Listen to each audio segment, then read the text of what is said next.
Welcome to the VoiceMe Podcast, information and advice on the world of voiceover presented by voiceme.co.za, the South African search directory for voice artists and related services. I'm Andrew Sutherland, founder of VoiceMe, and in this episode, I'm talking about voiceover agents, how they work, when you should approach them, and what it actually means to be represented as a voice artist in South Africa. To help unpack all of this, I'm joined by two brilliant and experienced women from the heart of the South African entertainment and voiceover industry. I'll be speaking to Carlynn de Waal Smit, Managing Director of Contractors Artists in Johannesburg. Carlynn has over 3 decades of experience working with performers across TV, theatre, film, corporate, commercial, and voiceover. She's a champion for performer rights, a founding member of the South African Guild of Actors, and a seasoned voice in conversations around industry standards, casting, and representation. She's also been involved in everything from managing productions to shaping the very policies that govern our local creative industries. I also spoke with Sarah Woodward from Tongue Twisters in Cape Town. Sarah joined the agency in 2016 after nearly a decade as an academic at Wits University, where she developed and taught voice and performance-based courses. With an MA in voice and a deep passion for the applied use of voice in both theatrical and commercial settings, Sarah brings a unique blend of artistry and insight to the world of voiceover representation. So whether you're just starting out or you've been working independently for years, this episode will hopefully give you an inside look at what agents are really looking for, how to approach them professionally, and how to build meaningful, lasting relationships in the industry. I started at the beginning and asked them both what a voiceover agent actually does, and what does that look like on a day-to-day basis. Let's have a listen. Hi, Carlynn, and thank you so much for joining me on the show. Thank you so much for inviting me. So the first thing I want to chat about, and it's a question that I get asked a lot by voices that I work with, is what does a voiceover agent actually do on a day-to-day basis? So I think, the important thing I think is to be able to define what is an agent versus, what is kind of a fly-by-night. So for me, being able to represent professional voice artists means that we need to be able to know that they're professional. So what makes the performer professional? The training, experience. We often find that they're great voices and they sound amazing, but put them into a pressurized context of studio and suddenly it falls apart because you don't have the skill and the technique behind it. That's such a critical distinction. It's not just about sounding good in a demo, it's about showing up under pressure in a real session and delivering reliably. So, for me, a day-to-day in terms of representing a voice artist would be anything from checking what clips they've got. If there are any gaps, is there a delivery style gap? Is there a language gap? We might need a isiXhosa conversational voice, or we might need a Sesotho corporate voice. And of the voice artists who are proficient enough that it's a first language, being able to read and write. So a lot of what we have to do is ensure the level and standard of the voices that we represent, not just the sound, because you can spend 4 hours on getting one fantastic clip out. But you put that artist in the studio and they're going to bomb. They need to be able to do what they're delivering to you in that clip in the shortest possible time, because we know that time's money. So for us, it's about nurturing the talent and making sure that, if they need to go and see a coach for, voice training or technique or breathing or whatever that is needed in terms of being a voice artist, as well as making sure that they're treating themselves as a business. So there's some kind of sustainability in it. Connecting with who the clients are. Like, who are the people who do voice? Who are the ad agencies? Who are the copywriters? Making sure that we're accessing the various avenues of income for voice artists as well. We also do a lot of on-camera. So for us, it's that double, because sometimes your AV clients also want a voice, and sometimes your voice clients are also doing a corporate production or whatever. So it's about knowing that what we offer is a full service. So we do the on-camera and voice, and then we have very few pure voice artists that we only represent. So for a large part, our performers are voice artists rather than our voice artists being voice artists alone. She then addresses the role of an agent in coaching and development. I recommend coaches. I wouldn't ever profess to be, a professional voiceover coach. I know what I hear, what works and doesn't work. Next year I would have been an agent for 30 years. But in that time, I think you build an ear for what works or what doesn't work. But I don't think it's my job to be able to work with an artist on the skill. I think, whether you're an actor and you go for acting classes and you do that, it's the same for voice. You have to go for voice training. I often say to voice artists, look at some kind of, you get these alternative modalities, but look at breath work as one of them, because that ability for your lungs to breathe can be really helpful if you're a voice artist. Sometimes there's a sentence that's really long and you lose breath. So being able to find different techniques.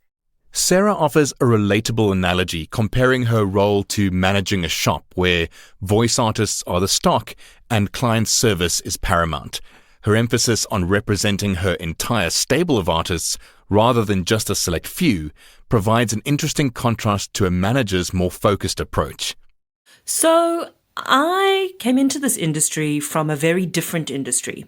And the first couple of months, I was really quite bewildered by this thing. And then I realized it was the closest to owning a shop. I used to work in a bookshop. That was my first job. And being a voiceover agent is a lot like having a shop. You have your stock, which is your voiceover artists. You have to be customer centric. So you are like, hi, this is my shop. We are open. These are my things on, these are my stock on my shelves. And so it's a lot of selling. It's a lot of being very customer responsive, being available. I think that's the best thing about being an actor with an agent is that you don't have to be available. Your agent is available all the time. So I'm available. I'm open. I've got my voice artists that are my stable and I kind of sell them. One of the ways it differs that I realized from being a manager is that when I have my stock of voice artists and maybe this one is out of stock, so this guy is busy, I'll be like, hey, but I've got this book over here. Whereas the manager will usually focus on one or two voices and they will push those particularly. I will push my stable, all of them. I love them all. And, if this person isn't available or they can't do it, I will suggest somebody else who is just as good and can do it.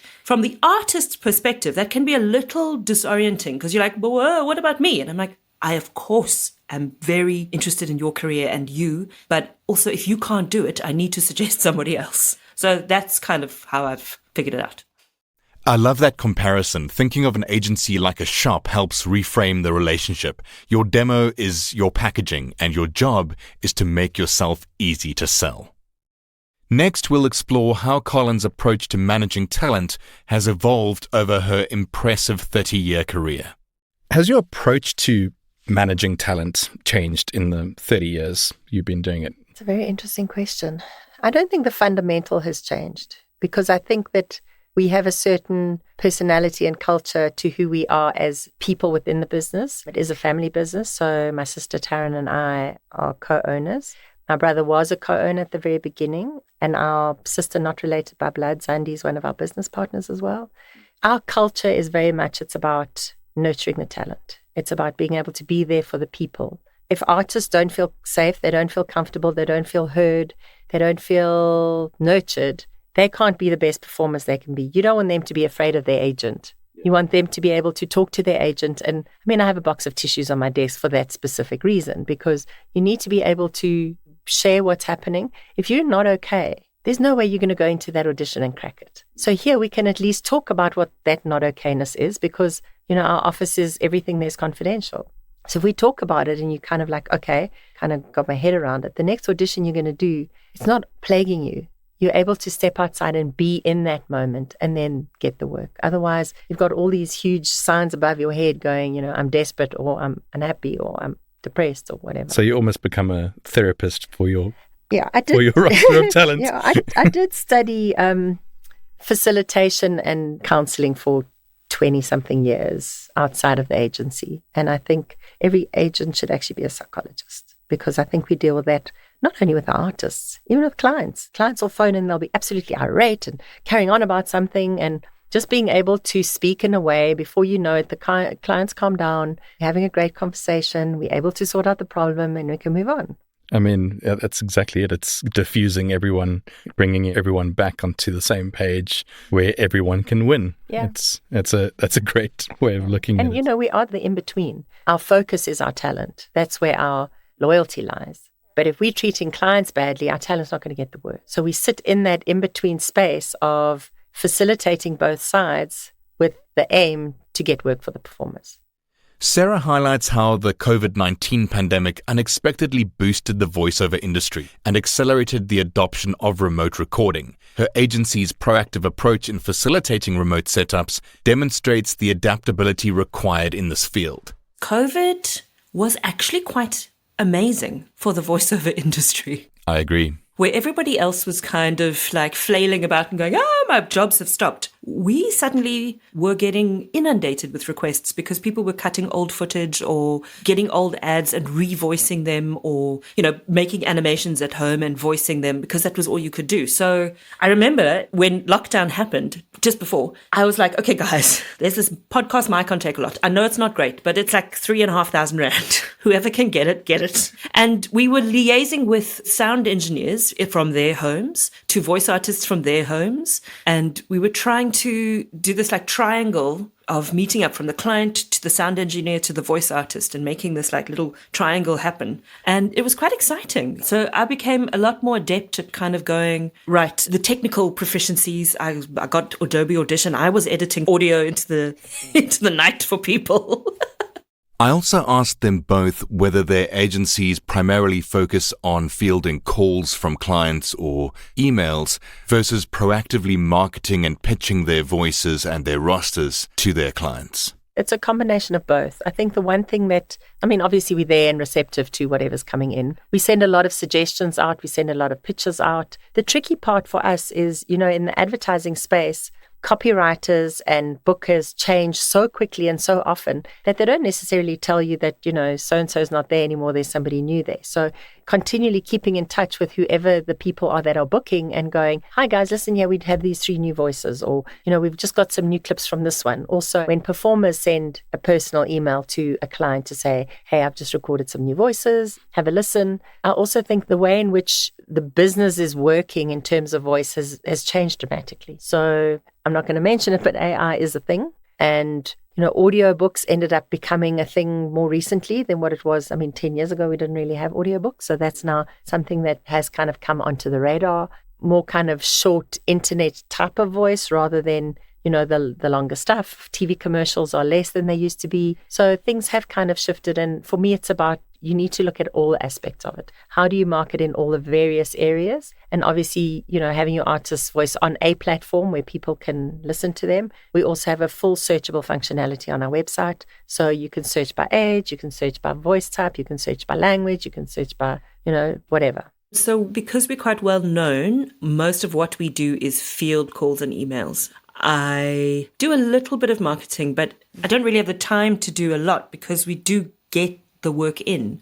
Every now and then it's really quiet and I'm like, what should I be doing? Who should I be calling? But I think we have been quite well established. So we're quite lucky that way. We've got quite good SEO. And so we do get a lot of calls and emails.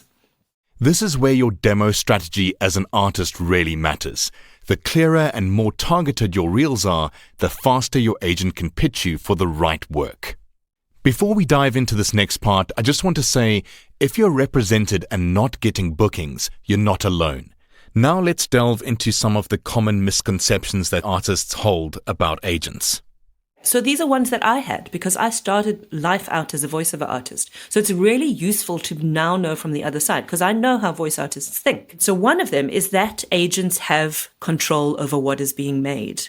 Artists will sit around and bitch to each other all the time. Like, my agent doesn't send me to anything. I've seen all these things. And I'm like, guys, I have absolutely no control over what is being made in the industry. People are sending me briefs for this particular type of voice, and nobody is sending me briefs for your voice. And I am not making the work. Second thing is how fast it is. It's so fast. People are always like, is there work in the pipeline? I'm like, dude, I have no idea. I get calls today for work today or tomorrow. It is literally, we are working in this wave that is coming like 2 or 3 days ahead. It is not like acting where you know months in advance of your production schedule. It's like, oh, can the voice come in 2 days' time?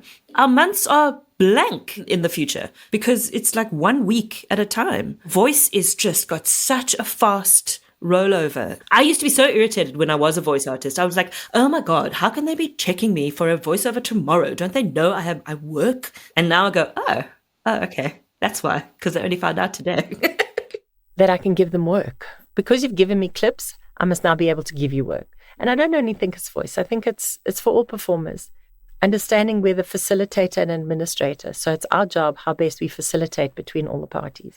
And obviously doing everything we possibly can to connect with clients and potential clients. But they're going to be in the lead up and lineup, auditioning or being put up against all the other voices too. So for me, the misconception is whatever you're giving me, that I'm going to give you work. The other part, that whatever you're giving me, if it is not exceptional, you cannot expect to be the first person they're going to want to book. So that's why for me with performers, you have to keep working on your craft. You need to keep working on your voice. I think the other misconception is that you have to sit back and wait. Everybody has different networks. Your network is different from mine, and we're a team. So you're networking, you're getting to people, you're sending them to us. We're a network, we're sending opportunities to you. It's this dynamic relationship. And I think often people think, it's my agent's job to get me work. And I think it's a mindset often. For artists that think that getting an agent should be their end goal, what do you have to say about that?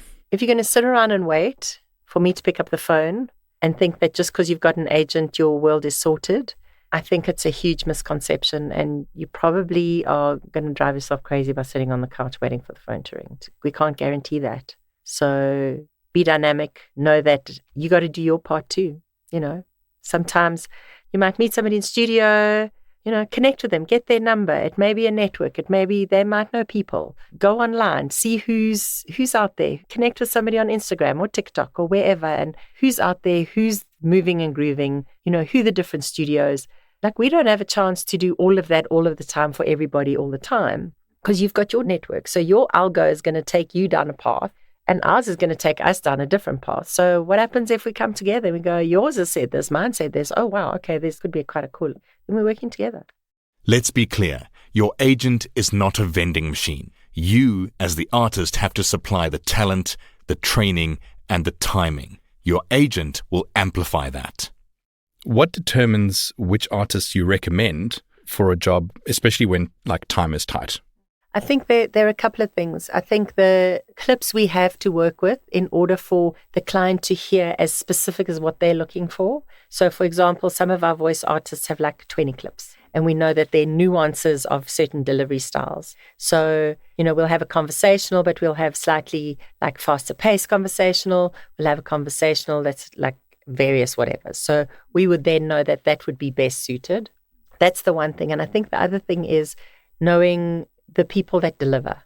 So there's some voices, yes, they're fantastic. They just are, maybe they've only got 2 or 3 years experience, versus if you're pushed for time and you need somebody in there and you need somebody in there to do 1 or 2 takes, that those are the kinds of people that you can send. So understanding where our voices are as well in what the client's looking for. And also, I think what our performers can do. Some people are great at conversational and narration, but when it comes to voice acting, then it's a different story. Then you've got to get those actors who can deliver a character like this and be able to give the client the nuance of it and be able to change your voice. I think the biggest thing for me is it's about service. My job is about service. We have to serve clients. The better we do it in the nicest possible way you do it, the more you're going to keep the clients.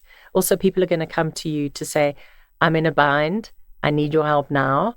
And are you going to pick up the phone? Yes, I will. My phone is on 24/7. It has to be about service. Voices also, you book today for tomorrow often. It's not like you have a week's worth of lead time before you need the voice. Carlynn provides a dose of reality here, stressing that an agent is a facilitator and administrator, not a guarantor of work. The quality of the artist's work is paramount, and a proactive partnership where the artist also networks and seeks opportunities is essential. Do you feel that agents favor artists with more established reputations over newer talent? Okay, so this is tricky. I know what question, because a lot of people are the same people get the same jobs over and over again. I remember having those complaints as a voice artist. When you're working from the other side and somebody says to you, I need a voice done in 2 hours and I need it done quickly. And you know that you have spoken to this particular voice artist for the last 3 days in a row, and you know that they're available, and you know they're sitting in front of the microphone and they're incredibly available. Sometimes you will suggest that guy because it is easiest. So when there's a new brief and there's people, you will look at everybody and you'll go through it. But sometimes people are we need this person and we need them now. And you're okay, I can't quite get them, but I know this guy's available. because I just know.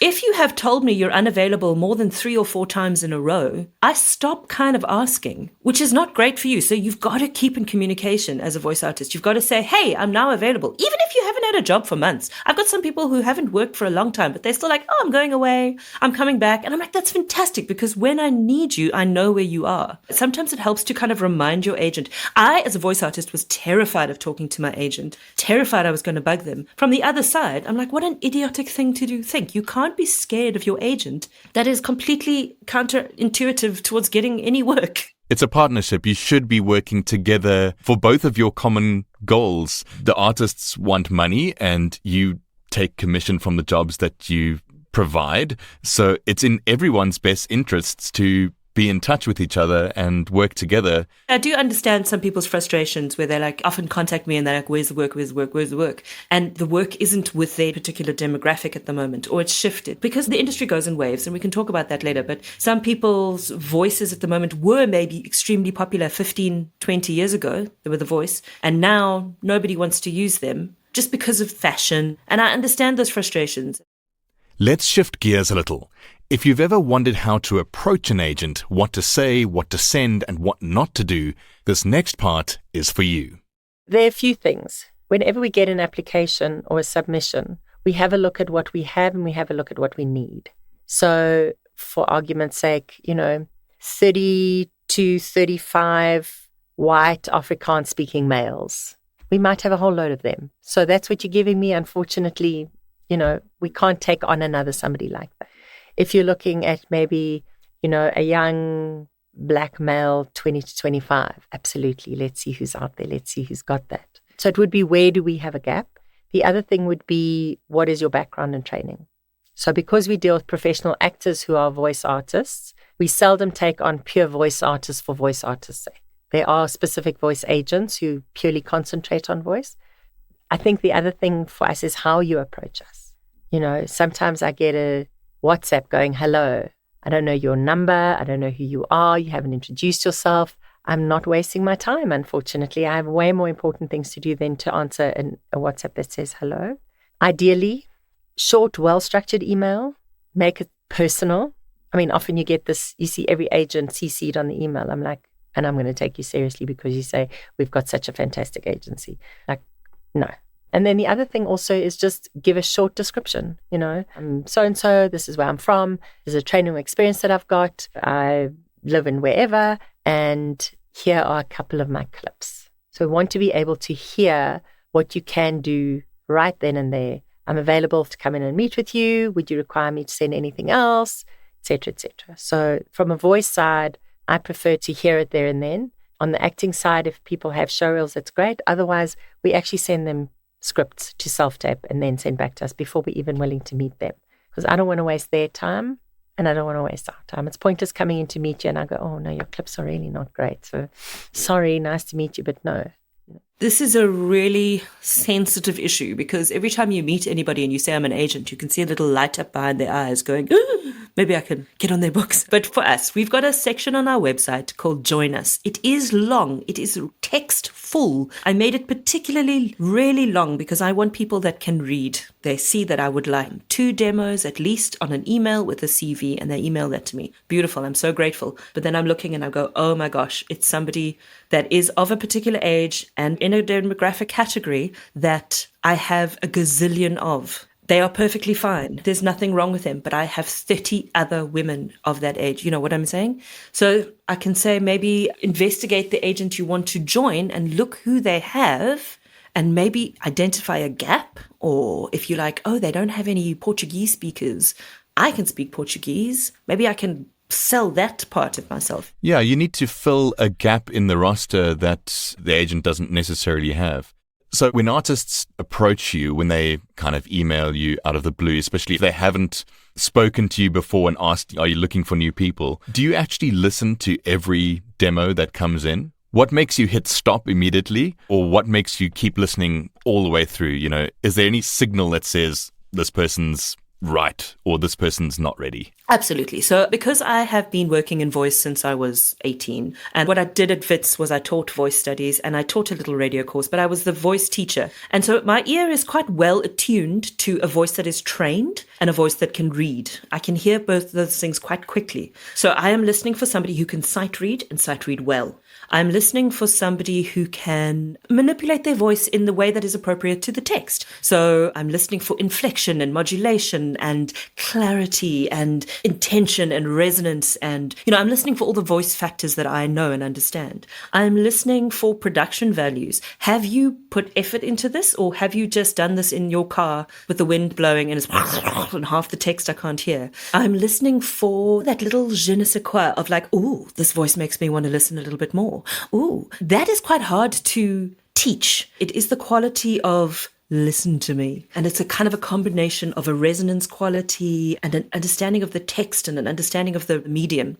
That instinctive listen to me factor, it's real. And it's why cookie cutter self-produced demos just won't cut it anymore. Sometimes I've taken people on that have no training, but they are instinctively good at reading text. And sometimes it's very easy to see, like if somebody goes, hey, these are my demos, I've been working in the industry for 10 years, I have to listen for 3 seconds. I'm like, absolutely, we'll take you on. It's the brand new people that I have to listen to for quite a while. So yeah, I guess it's a combination of training and it's a combination of that invisible factor. And also the third thing, which they have no control over, is do I need this voice? Can I sell this voice at this time? I've had some beautiful voice artists that come to me and they're fantastic and they're great, but I know that I've got 7 other people that sound almost exactly like them, and I will choose them over this new person that I don't know. And so it would be a waste of their time. And so sometimes I will tell people that. I'll be like, my guy, you are great. There's nothing factually wrong with you, but I am too full of people like you. So it's important for artists to really try discover what makes their voice a little different, a little unique. It's something that I've said on the podcast before. It's like, find your niche, find your unique voice, your authentic voice. And I've said it plenty of times in consultations with artists. It's like, you can't be everything to everybody, but you can have that one thing that nobody else is doing yet. 100%. I always tell people that you actually have to have a duality in your demo reel. You have to, first of all, give the industry what they want. You got to give them the announcer voice, the kind of like, no. So, you do that bit, but also what is it that makes your voice you, and what can you do that nobody else can do? What language can you speak? What accents can you do? What tiny little mimicking voice that makes your voice stand out? Languages are also incredibly helpful. I need more African languages. So people who speak Tsonga, Venda, Pedi, like absolutely. But yeah, what makes your voice unique? Don't try and imitate B. So if someone passes all of that, they have a nice personal intro, an email, they've given you all the background, everything looks good, and their demos sound all right, what makes that demo stand out for you? What makes you listen all the way to the end, and what says nope after the first 5 seconds? I think there's something, and I don't know how you teach it or how you describe it always, but it's almost like the moment you hear something, you can tell, is a professional, do they understand their voice? Because, somebody needs to be in command of the way in which they speak. Sometimes people are just speaking, and you can hear that they're just speaking and they're not necessarily a voice artist, and they're not necessarily a voice actor. Whereas sometimes you hear somebody and you can tell there's a good command of the voice, they speak well, there's good enunciation, there's an even tone. You can tell that the delivery style is deliberate. This is a soft sell, it is a hard sell, it is a corporate. Sometimes there's a quirkiness about it that you can really tell. Skill is heard for me through a voice. You can hear somebody who's got skill and who's got the ability. I can also hear potential. So I can hear that you may not be professional, but I can hear that you have enough to go on for a little bit of nurturing as well. So depending on what they want to do, sometimes if people come in, they only want to do voice with that, I'll go, it might be a lot. Sometimes if they're a performer and they have this potential, I'll go, absolutely. Because through working as an on-camera, we can also then nurture the voice stuff at the same time. But I think also the choice in material that people choose to send you often also tells a lot about where they're at and how they would treat themselves as a voice performer, There's some voice artists who they have that natural something. And you can just sense it, you can hear it, with a little bit of a tweak, that they'll be able to do it easily. I know at some point, you had the very clear delivery styles, and then at some point the market shifted and they wanted normal, everyday sounding people. So it was conversational, but it was like non-curated conversational, if I could put it that way. And for some of the voice artists, it was really difficult. They were like, yeah, but why are they using the guy in their office? Because the guy in their office sounds like they're the guy next door. Now they want you to sound like the guy in the office, and sometimes I think that the naturalness of people can have that. And sometimes the real trained people can give you that. But I've never walked away from raw ability that can be nurtured versus you only have to be trained and then I'll look at you. And again, I can only go on my gut often. So let's say someone's sent you their demos, they've sent you their CV, and you've signed them on. They fit that niche, they fit that gap in your roster. What should they expect from the relationship between themselves and you as the agent? So I drafted a letter that I send out to all my voice artists, which answers basic questions that exactly pertain to that. One of them is trying to manage expectations, because a lot of people come to me and they go, I am going to be a voice artist and I'm going to work every day. Nobody works every day, my honey bunch. And so I give them kind of statistics of how often they might be called. So the top echelon voices, the top tier voices, my best voices, get called once a week, maybe once every 2 weeks. So they'll do like 4 or 5 voiceovers a month, maybe. Then the people sort of below that, they're working quite regularly. They might work every couple of months, every 3 months, every 4 months. They might get one voice if they're lucky. Most people will get a voiceover every 2 years. I know it is quite shocking for voice artists to hear that, because they're like, but I thought I was going to work every day. Some people will they'll have a flurry of work and they'll work really hard for like a couple of weeks and they'll think that's how it's going to be forever. And I'm like, oh no. Now a lot of people have heard your voice, used your voice. You are now out in the broadcast world. Nobody's going to use you again for at least a couple of years. I want you to understand that, because now your voice is on the TV and they go, oh, we like that guy, but we don't want that guy because he's on that ad. So it's quite hard for them to hear that. And that's kind of reality. So say everyone's gone through that process, you've signed them on and they're on your roster, they're filling that niche, they're filling that gap. What can artists realistically expect from you? And by you, I mean the agent as well as the industry in general. I mean, I think there's certain, practicalities in terms of just understanding how that relationship works. Like I said, people are sitting around waiting. That's not a relationship. This is a two-way thing. The more we know about our performers, the easier it is for us to facilitate work for them. So for me, it's that constant communication. Tell me what's happening with you. How did the voice go? What was the client like? What was tough about it? Sometimes you get out of a voice session and you're like frazzled. There are too many cooks and, not enough people. Who do I listen to? And just in sometimes debriefing that can be really helpful. So it's part of that relationship for me. I think the other thing that people need to understand is that there's a certain expectation, I think, that may or may not be realistic, which is that you're going to give me 5 voices. It's going to be in the next 2 months. It's people try and quantify what the work prospect is. And my answer always is, how long is a piece of string? I could have 4 voices for you next week and I might not have anything for you in 6 months. The temperament of the freelance industry, I think, is the one thing that people have to understand. And it is incredibly difficult because it is tentative. You might get shortlisted and shortlisted and shortlisted and you never get the work. You may need to, as you say, treat yourself like a business so that you know that you are not relying solely on this to be able to pay your rent, because otherwise you are going to be desperate. The industry in this country is not big enough to be able to give every single performer work 24/7, 365. It's just not practical as an expectation, either from us as agents in terms of the amount of work that we're getting in, or for performers and voice artists to expect that to be as prolific.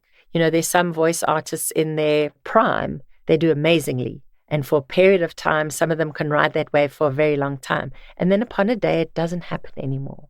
And I don't know how long that is or how short that is. Some people peak when they're young and then they don't get voices again. And some people, really get into themselves. And some of the most exceptional voices, at some point in their careers, it just doesn't carry on because it's not what the market is looking for. And understanding that there are ebbs and flows, and you might be like the new kid today and you're really working, and then tomorrow there's something else they're looking for. you need to keep in touch and abreast of what is the trend in the industry. And actors have to be flexible and realize that, okay, now's my time. I need to make sure I capitalize on it as much as possible and look at as much longevity. And that also for us is about strategy. So a lot of our voice artists will come in and we'll strategize around, okay, we've been doing this. What do we need to do extra? What do we need to do differently? Maybe do you need an extra few clips? There's this conversational boy next door type of feel that's coming along. Maybe we need to record some of those so clients can hear that. Let's talk about the money and what it takes to balance fairness, budget constraints, and professional respect in every deal. Let's chat quickly about rates, usage, and educating clients.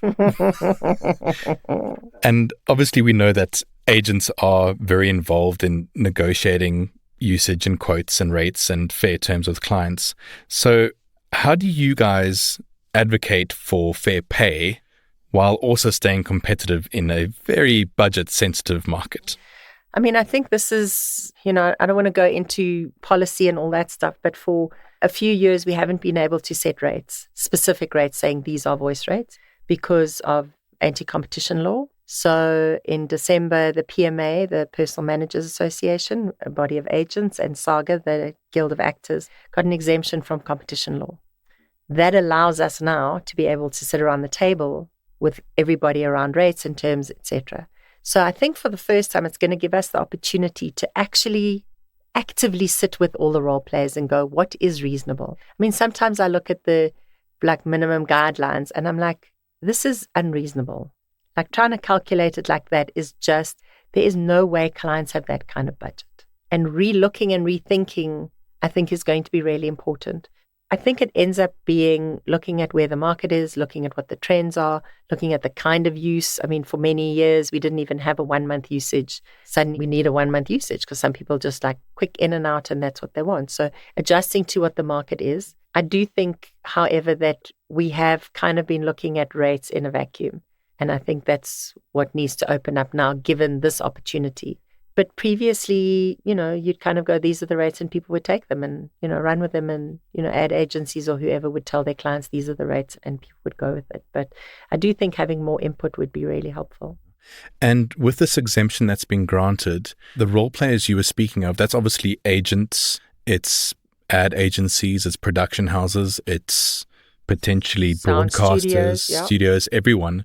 Should it come to it, if everyone comes to the table and agrees that, yes, these are the standard rates, how is that going to be enforced? How are you going to make sure that everyone is actually charging that? Well, you see, there's kind of a double-edged sword here. So the Competition Commission allows us to sit down and negotiate and come up with minimum rates and terms. Because we are not employees, we are independent contractors, none of the labor law applies to us. So we don't have true collective bargaining as a mechanism. However, the Department of Employment and Labour is going down that road right now. And there's actually a revised definition going through Parliament. When we have collective bargaining, then that gets gazetted. And then if you don't use those rates or you're using anything less, it is a criminal offence. So that's like, we have the light version now, I think, for people to be able to understand what it potentially could mean down the line. But, everybody's going to try and undercut, as they always do. But I do think that as an industry, we need to start taking ourselves seriously and treating professionals as professionals. And I think we all have a responsibility to say, we've taken everybody's stance into account. And then that's normally the middle ground. And that normally has protection for everybody. Part of the education is that we've never had labor rights in this country for our industry ever. So in however old our country is, we don't have a consciousness and an understanding of what that means to stick to labor relations, to stick to the basic conditions of employment, the Labor Relations Act. We're not used to playing by those kinds of rules. And when people know that they should, they will. This could be a turning point for South African voice artists. If we can agree on a fair baseline, it helps everyone, clients included, understand the real value of our work. You're involved, especially from the client side, with things like rates negotiation, invoicing, the usage discussions, client education about fair market rates and keeping the industry upstanding. How do you go about that with clients? How do you convince them that these rates are fair, even though the client won't necessarily have that budget? How do you convince them to still hire your talent? So luckily, we've got the advertising agencies that all have buy-in on NAMA's rates and PMA rates and SAPAMA rates. And so that's quite well regulated. So we don't really have that much issue with the big ad agencies. It's kind of the middling ad agencies or new clients or people who are doing one-offs. We offer rates, obviously. Every agency now has to have their own competitive rates. Cape Town is not like Joburg. The salaries are smaller. We're a bit parochial, actually, Cape Town. We're a little tiny. Obviously, the voice artist has a say. So some voice artists are of a particular caliber and they have a particular rate that they will not go below. And they have enough of an industry reputation and an international reputation where they're like, this is what I cost. If you want that person, that is what you have to pay. And some people are willing to do that, which is great. If they're really being sticky, I'm like, okay, just understand that you pay about 10,000 Rand usage for a TV ad. That's a person essentially working for you for a whole year. A year's salary, 10,000 Rand. That's what they're getting for a whole year. So you kind of got to break it down into ways that people can understand that the voice artist is really doing them a service and it's really going to help their brand. And if they're really being sticky, we will discuss with the voice artist and be like, okay, so they've only got 7,000 Rand for this particular AV. It should be 9. Are you willing to go down by 2? And sometimes the voice artist will say yes, and then we will take that back. So we are mediators in between negotiators. To round things off, I asked both agents a few quick-fire questions. Short answers with big implications for your VO career. What's the best way to make a good first impression with you? Be polite, be engaging, be open, be honest, be yourself. A well-written email with good grammar, a salutation, and clear, concise expectations. What's the biggest mistake voice artists make when trying to get signed? Being too pushy and having really crap clips. Fair enough. Not following up, actually. Follow up. Sometimes things do slip through the cracks. If you say to me, hello, I emailed you a month ago and I'm emailing you again, I'll be like, oh, thank you so much for reminding me. I've been meaning to get back to you. What's one thing you wish every artist truly understood about being represented? Is that it's a partnership. We're in it together. It's like dancing. You got a partner and you got to do it together. I think I've already said it a few times, which is that I don't make the work. But the mean answer is that I am only talking to you at one time. That's the mean answer, because I've got lots of people WhatsApping me and they have long conversations, but they don't also realize I'm talking to 10 people all at the same time on WhatsApp. And so I do feel a bit mean about that sometimes. But I hope they don't feel like they're just one of a pack, that I am having a personal relationship with them at that moment. Thank you very much for coming in. It's been great chatting to you. Thank you so much. Thanks so much, Andrew. It's an absolute pleasure anytime. You're absolutely welcome, and thank you so much for having me.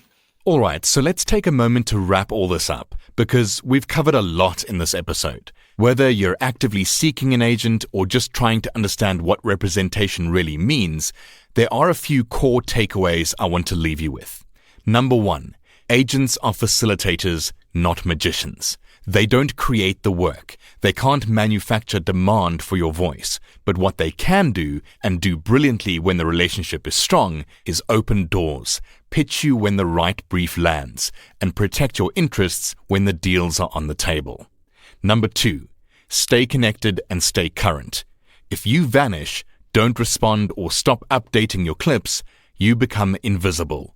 Representation is active. It's a partnership. Keep your agent in the loop. Let them know your availability. Share new reels. Even just drop a friendly update. It matters more than you think. Number 3, your demo is your calling card. It's the first and often only thing a client hears. It needs to show skill, versatility, and the unique thing that makes you, you. Not just what you think the market wants, but what you authentically bring to the table. If your demo doesn't say, book me, it needs work. Number 4, adjust your expectations.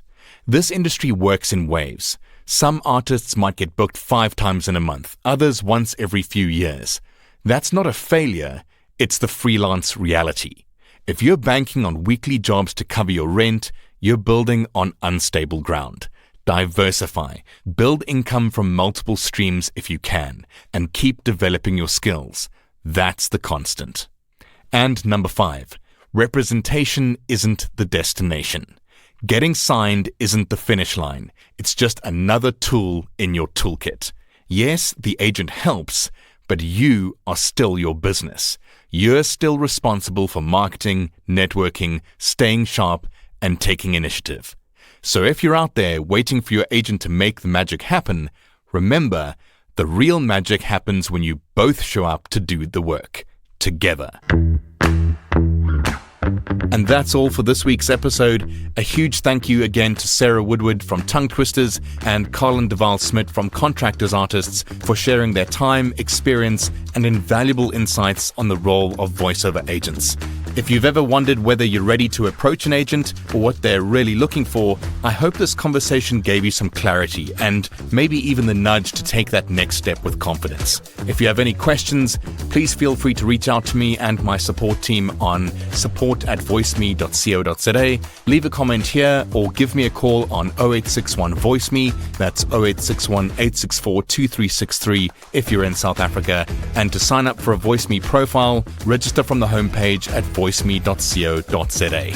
Also remember to like, follow, and engage with VoiceMe and each other on @VoiceMeSA on all social networks. If you like this episode, please like, share, subscribe, turn on automatic downloads, or click the bell icon to get notified so you don't miss our next one. I'm Andrew Sutherland, and that's it from me here at VoiceMe for this week.